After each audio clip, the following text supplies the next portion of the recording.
Good day and welcome to our daily news roundup on Atlantic TV. I am Nkechi Tejere. Here are our top stories.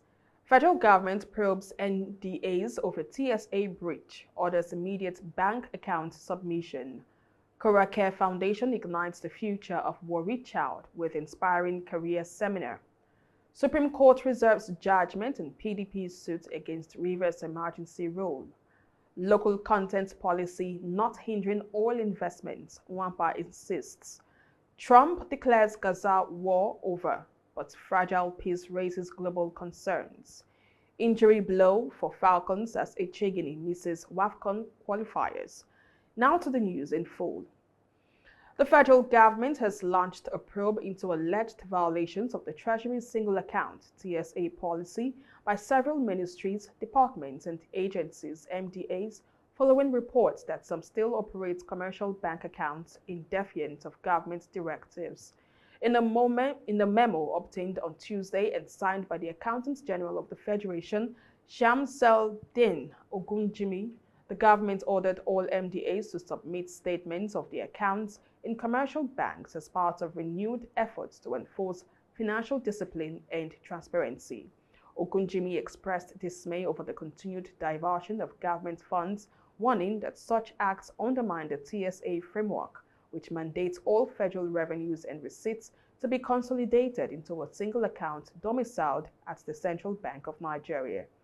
The directive, issued with immediate effect, compels all directors and heads of financing accounts in MDAs and government-owned enterprises to submit details of active, dormant, and closed bank accounts from the past 6 months, including, including account names, numbers, branches, and balances. This move comes after the Ministry of Finance reaffirmed in February that operating accounts outside the TSA contravenes federal financial policy. Officials say the latest probe aims to restore fiscal discipline and prevent revenue leakages across government institutions. The Accountant General emphasized that compliance will be strictly monitored, warning defaulters of sanctions. He added that the order aligns with President Bola Tinubu's reform agenda to strengthen accountability and uphold the integrity of Nigeria's financial management system. The Academic Staff Union of Universities, ASU, has suspended its ongoing 2-week warning strike following a marathon National Executive Council meeting held overnight in Abuja, which ended around 4 a.m. on Wednesday. Announcing the decision at a press briefing, ASU National President, Professor Chris Piwuna, said the union's leadership resolved to suspend the action to allow for continued engagement with the federal government after what he described as useful but incomplete progress in ongoing negotiations. Piwuna stated that ASU's decision was influenced by the intervention of students, parents, and the Nigeria Labour Congress (NLC), whose appeals prompted the union to reciprocate with the temporary suspension. He added that while the government has resumed talks on the renegotiation of the 2009 FGN-ASU agreement, several key issues remain unresolved, including the release of withheld salaries, revitalization funds, and payment of arrears spanning multiple years. ASU had embarked on the warning strike on the 13th of October, protesting the government's failure to implement prior agreements and address long-standing welfare and funding demands. The union emphasized that the strike suspension is not an end to the struggle, but a demonstration of goodwill pending concrete government action. Negotiations are expected to continue in the coming days as both parties seek a lasting resolution to the decade-long issues facing Nigeria's public universities. The Cora Care Foundation, in partnership with the sole representative of the Olu of Warri, is set to host the second edition of its flagship children development initiative, The Future of the Warri Child, a one-day career seminar designed to help students unlock their potential and dream beyond limits. The event, themed Beyond Limits, Unlocking the Potential of the Warri Child, will hold on Friday, 24th October 2025 at the Brown Hill Coliseum, Warri, Delta State, starting at 9 a.m. The seminar will bring together educationists, mentors, and motivational speakers to inspire students towards purposeful career path, self-discovery, and a growth mindset that transcends academics. Supported by Atlantic TV and media and partnered by the sole representative of the Olu of Warri, the seminar promises an engaging and transformative experience featuring keynote sessions, interactive panels, and breakout discussions focused on raising a generation of confident, future-ready youths from Warri and beyond. The speaker lineup includes outstanding voices such as Ogene Tejiri Ogodo, a multi-award-winning fashion innovator and sustainability advocate, Raleigh Oshimaye Afinota, a celebrated writer and art curator, and Tara Fela-Durotoye, a business leader, mentor, and pioneer of Nigeria's beauty industry. Their sessions will inspire young minds to think boldly, act purposefully, and embrace innovation as they chart their path to greatness. With just a day to go, anticipation is rising as Kora Care Foundation, in partnership with the sole representative of the Olu of Warri, calls on schools, parents, and students to be part of this life-changing experience. The Supreme Court has reserved judgment in the suit filed by 10 People's Democratic Party (PDP)-controlled states challenging President Bola Tinubu's declaration of a state of emergency in Rivers State. A 7-member panel led by Justice Inyang Okoro announced the decision after parties in the case adopted their written addresses during Tuesday's proceedings in Abuja. The suit initially had 11 PDP states as plaintiffs, but Delta State withdrew during the session. The remaining states are Adamawa, Enugu, Osun, Oyo, Bauchi, Akwa Ibom, Plateau, Taraba, Zamfara, and Bayelsa. Lead counsel for the plaintiffs, Eyitayo Jegede, SAN, told the court the case was not about the president's general power to declare a state of emergency, but about whether such a proclamation could lawfully suspend elected officials, including the governor, deputy governor, and the state assembly. Defending the move, Attorney General of the Federation, Lateef Fagbemi, SAN, urged the Apex Court to dismiss the PDP state's suit, describing it as speculative and lacking merit. Counsel for the National Assembly, Charles Yohila, supported Fagbemi's stance, asking the court to uphold the president's action. After hearing submissions from all parties, Justice Okoro declared that the court would communicate the judgment date in due course, leaving the fate of Tinubu's emergency proclamation and the suspended Rivers officials hanging in the balance. On March 18, 2025, President Tinubu declared a 6-month emergency rule in Rivers State following a prolonged political crisis, suspending Governor Siminalayi Fubara, his deputy, and the House of Assembly. He subsequently appointed Vice Admiral Ibok Ibas, retired, as sole administrator to oversee the state during the emergency period. Anambra State's Governor, Professor Chukwuma Charles Soludo, has described his re-election bid as a divine project and a mass movement driven by the collective will of Ndi Anambra to sustain the state's development strides. Speaking during a campaign rally in Onitsha South local government area, Soludo, alongside his deputy, Dr. Onyekachukwu Ibezim, received a rousing welcome from supporters who thronged the venue in solidarity with his ambition to secure a second term in office. Addressing the crowd, Soludo said his administration's achievements, including the establishment of a specialist hospital in Fege, the revamp of public schools, and youth empowerment initiatives, were proof of his government's commitment to the people. At the event, community leaders and residents expressed support for the governor's re-election. President General of Fege, Okudili Nwakwo, praised Soludo's One Youth, Two Skills program for empowering thousands of youths, while Chibuike Ugo and Franklin Onyeke lauded the governor's free education and maternal health policies as transformative.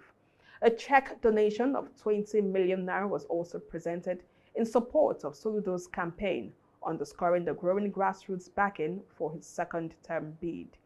Governor Soludo, contesting under the All Progressives Grand Alliance (APGA), will face 16 other candidates in the November 8, 2025 governorship election. He concluded by urging supporters to remain steadfast, saying, "This movement is not just political, it's divine. Together, we will continue to build a prosperous and peaceful Anambra."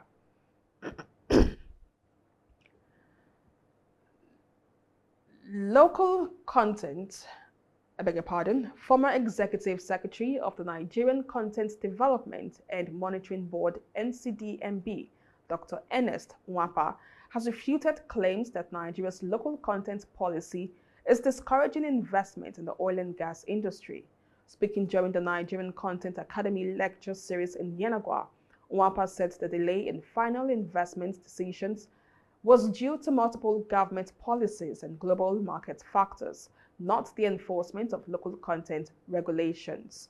In his presentation titled "Staying the Nigerian Content Course in the Midst of Delivery Challenges," Nwapa stressed that ambiguities in the presidential directives of February 2024 had created uncertainty in the sector, weakening respect for the NCDMB's authority.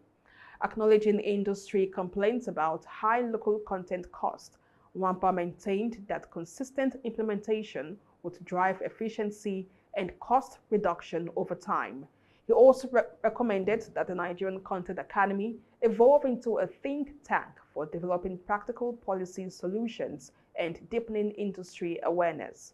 Nwapa reaffirmed that local content remains a pillar for national development, stressing that weakening it would only erode Nigeria's long-term industrial growth and competitiveness in the global energy space.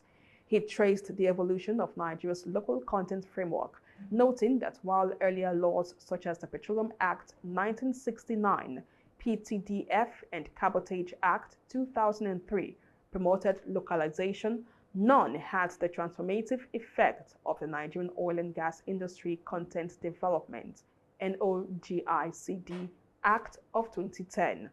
Nwapa cited landmark projects like Total's Egina FPSO as evidence of Nigerian expertise and capacity development under the policy. Nigeria and Denmark have signed a Memorandum of Understanding (MOU) to deepen cooperation on digital transformation and innovation, a move the federal government says will accelerate inclusive economic growth and technological advancements across sectors. The agreement was formalized in Lagos during the Nordic Nigeria Connect conference themed "Forging Partnerships for Sustainable Impact." The event also saw the Lagos and Enugu state governments pledge to strengthen ties with Nordic countries in technology, agriculture, energy, and trade development. The Minister of Communications, Innovation and Digital Economy, Dr. Bosun Tijani, described the partnership as the beginning of many things to happen between Denmark and Nigeria, adding that President Bola Tinubu's administration is committed to building an inclusive digital economy through strategic global partnerships. Representing Lagos State Governor Babajide Sanwo-Olu, Deputy Chief of Staff Samuel Egube hailed the partnership as a shift from invitation to implementation, noting that over 400 companies participated in the conference. Enugu State Deputy Governor Ifeanyi Osai also pledged collaboration with Nordic partners to boost food security and digital education. The landmark MOU is expected to strengthen Nigeria's digital infrastructure, attract foreign investments, and position the country as a key innovation hub in Africa. Danish State Secretary for Trade and Investment, Lina Gandiese Hassan, said the MOU followed Dr. Tijani's recent visit to Copenhagen for the Nordic Africa Summit, where Denmark reaffirmed its support for Nigeria's innovation ecosystem. Over now to the foreign scene, a sigh of relief swept through diplomatic circles as U.S. President Donald Trump announced an end to the two-year war in Gaza, following a landmark ceasefire and hostage release deal. However, experts warn that peace remains fragile, with the risk of renewed violence still looming large. The conflict, sparked by Hamas' October 7, 2023 attack, left Gaza in ruins, with over 68,000 people killed and 169,000 injured. Nearly 90% of homes destroyed and vital infrastructure in collapse have plunged the region into a deep humanitarian crisis. Trump was hailed as a peacemaker during a dramatic visit to the Israeli Knesset on October 13th, where he touted his 20-point peace plan, a deal brokered with Israel, Hamas, Egypt, and Qatar, leading to phased ceasefire, hostage release, and partial Israeli troop withdrawal. Humanitarian agencies say over 2 million Gazans have been displaced, with hospitals, schools, and aid corridors severely damaged. The International Criminal Court has opened war crimes probes against parties involved, urging justice and accountability.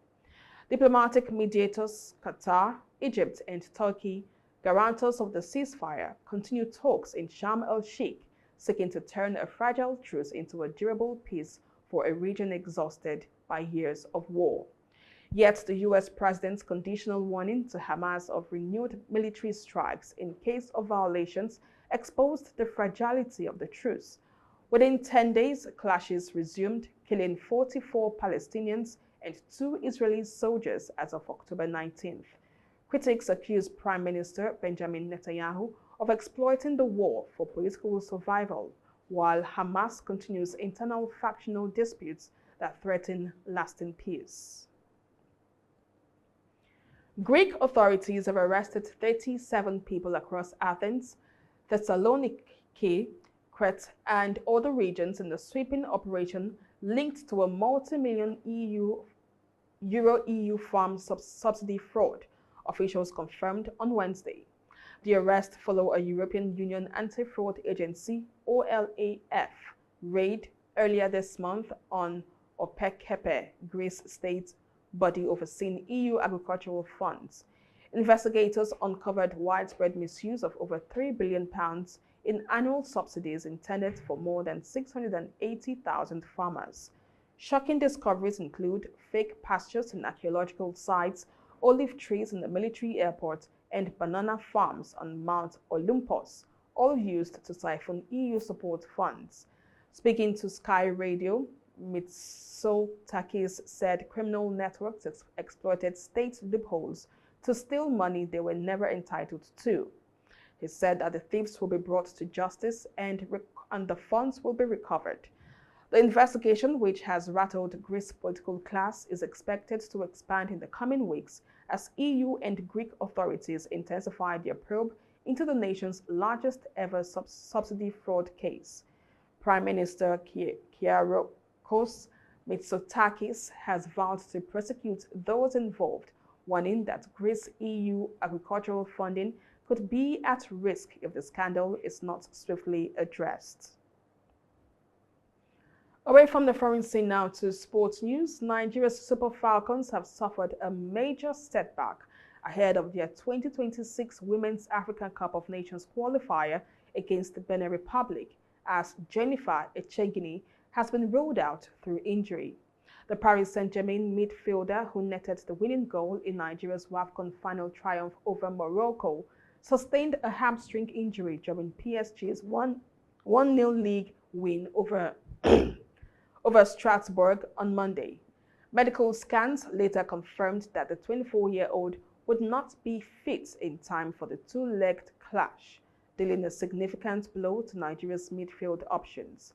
CAF has appointed Gambian referee Ngum Fatou to officiate the encounter, which kicks off at 4 p.m. Nigerian time, while the return leg is scheduled for October 28 at the MKO Abiola Stadium in Abeokuta. The winner over 2 legs will qualify for the 2026 WAFCON in Morocco, which also doubles as the African qualifiers for the 2027 FIFA Women's World Cup in Brazil. Meanwhile, the Falcons' camp in Lomé has been boosted by the arrivals of Captain Rashidat Ajibade, Osinachi Ohale, and Chiwendu Ihezuo. alongside several other Europe and American-based stars, as preparations intensify for Friday's first leg at the Stade du Quai. Arsenal striker Victor Gyökeres says he is hungrier than ever to keep scoring after his stunning Champions League brace against Atletico Madrid on Tuesday night. The Swedish forward netted twice in the Gunners' 4-0 demolition at the Emirates, ending a 7-game goal drought and taking his tally to 5 goals since £58 million move from Sporting Lisbon. Manager Mikel Arteta has urged Gyökeres to carry that momentum into the Premier League as Arsenal prepare to face Crystal Palace on Sunday in the London derby. Meanwhile, goalkeeper David Raya, who has kept 5 straight clean sheets, praised Arsenal's defensive discipline, saying the team's solidity makes their attacking play even more effective. Arsenal remain 3 points clear at the top of the Premier League table as they look to maintain their unbeaten run in both domestic and European competitions this season. Speaking after the win, Gyökeres said the team's chemistry and confidence were key to their current form, adding that the side's winning spirit feels very special and motivates him to keep contributing with goals and hard work. And with that, sports news, we come to the end of our daily news roundup for today, right here on Atlantic TV. Do also follow up on all our social media platforms and for more news stories and updates. Thank you so much for watching. I am Nkechi Tejere. Have a good day.